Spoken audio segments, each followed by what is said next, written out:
Hello and good evening, everyone. We got ourselves an opponent, Roadrunner Demon from the United Kingdom. I like to play e3. Okay, we've been seeing lines where people play Bishop f4 right here, and then the right strategy for Black would be to take.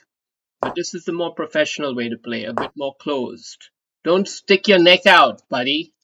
Stay in line. And early bishop d6 or knight b d7, right? That's the eternal question.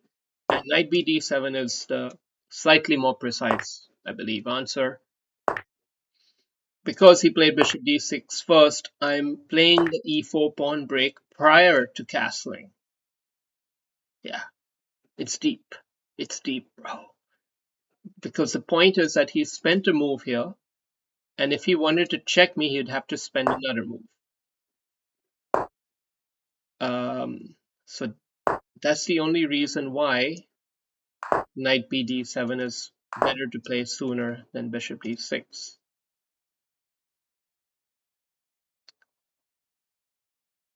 Yeah. All right. So how do we handle this? I ought to know the next move here. I always think about this, but then I always think about that, and I'm going, I don't know. Actually, I'm going to do it. I'm going to do it. It seems natural, and if he does play this, then I might come up with a queen here. Try new ideas, which might induce f5, which would create new opportunities. So now maybe prepare a sacrificial attack. Is that too wild? It definitely feels a bit wild. I'm not going to deny that. But is it correct?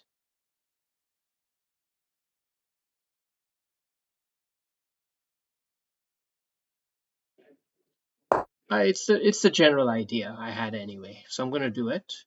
Our bishops are lined up for what reason if not to threaten a sack? Now you could definitely play this with a lot more merit though. In the earlier line I had queen d3, which now I don't. So but he's gone for a different sort of solidification, and I have to respect solidification. I do respect it. Don't get me wrong, I respect you. It's just that, you know, alright. So this seems also pretty decent. I like this knight move here now. It feels like it's come at the right time. And the next ideas, I guess, are again queen back in the mating line, and then find a way to dislodge the knight so that coax.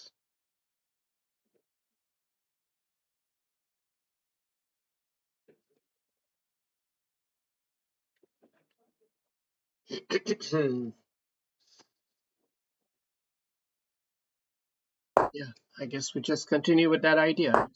It's not grand, but it is what it is.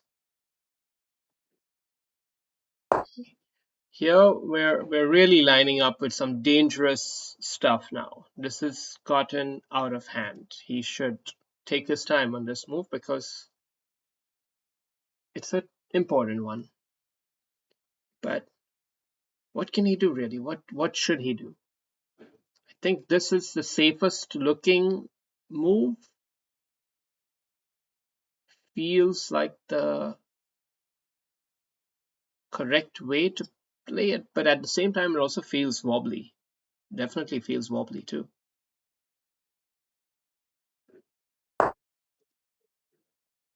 Yeah, actually, this is also not a bad way to basically allow the queen check enter while having faith in your defense.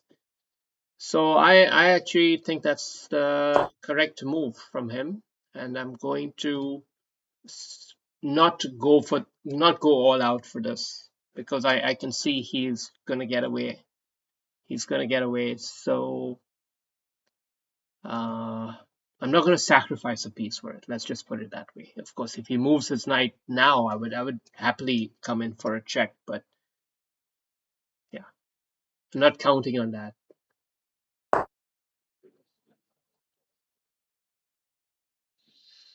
Maybe we should already come here just to put some pressure, or should we go down the line? Nah, that's too rambunctious. That's too rambunctious. I think we go here. This seems more correct.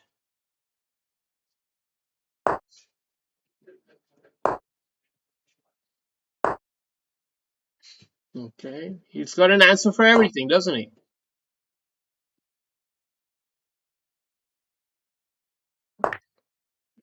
So far, he's playing very well and very happily.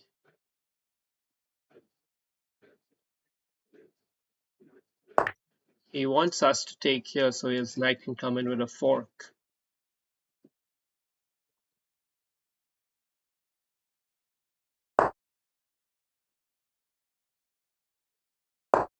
Gotta get some tempos.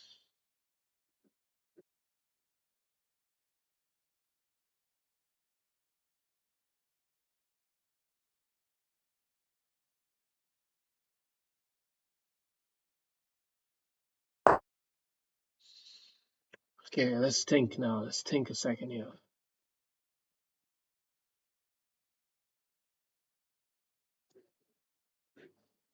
Okay, let's just hold things a bit solid. Get out of the firing line. Now prepare the rook for entry.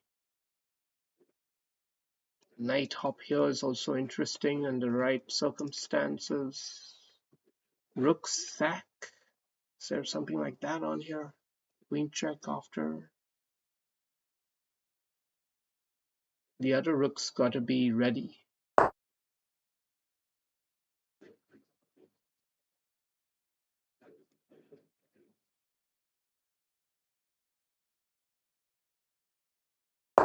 How about this?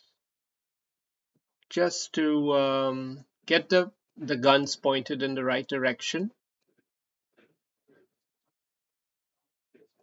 and harness the loose pieces. This feels like a nothing move. It's achieving very little, so it has given us some breathing room here. I guess F5 holds it all together, huh?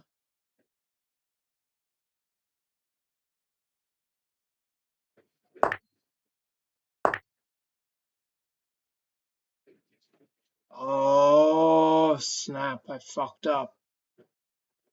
I fucked up a bit. I fucked up a bit.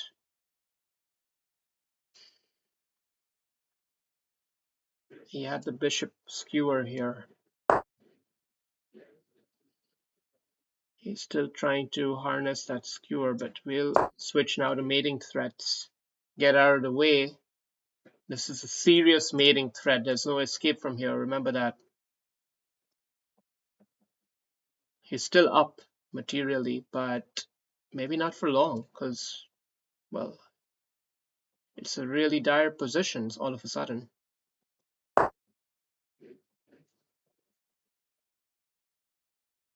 Yeah.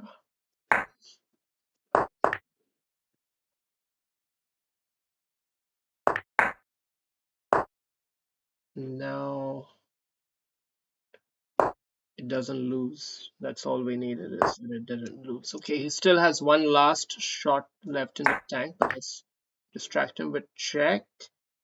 And now make sure that he doesn't just mate us. You know, what can we do here?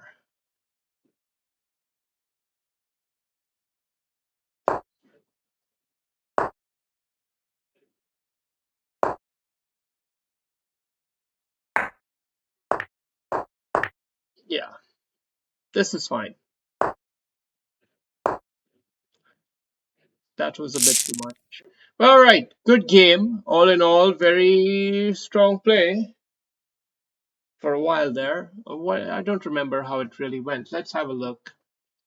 It was a tough fight, and I lost it in the middle there. He had the wood on me, but his finishing was not very strong. He played too slow at the end, actually.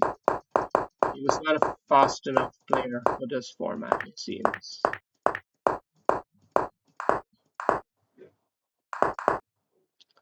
So I should try to get into these minor understandings. What is this one about? Oh, is it about this? Oh, it can't be. I don't know. I need an openings database to get into this stuff. Yeah, this is somehow not quite in the right idea, but the general understanding was there. It's just the timing of different moves. The general idea, you know, that idea was definitely there, and there was some errors here. There were some errors here. This whole rook idea was not correct. It was not valid. And he got some momentum on us, and we actually blundered. Apparently, what he needed to do was immediately capitalize on this whole thing.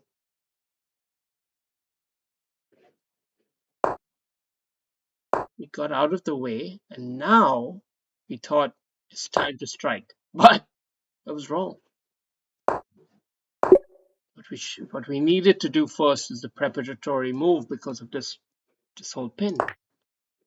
So he took that, and we took it back, and then he played this brilliant move. It was a brilliant move, and we were up to the task too in our own way. Look at us. We switched the tables on him. One brilliant move after another. This was a brilliant strategy. This was a brilliant, and it caused him to crack. It caused him to crack. He's still leading, but he's not able to play it correctly under the pressure, you see. And yeah, that was it. All right, quite a game. Cheers.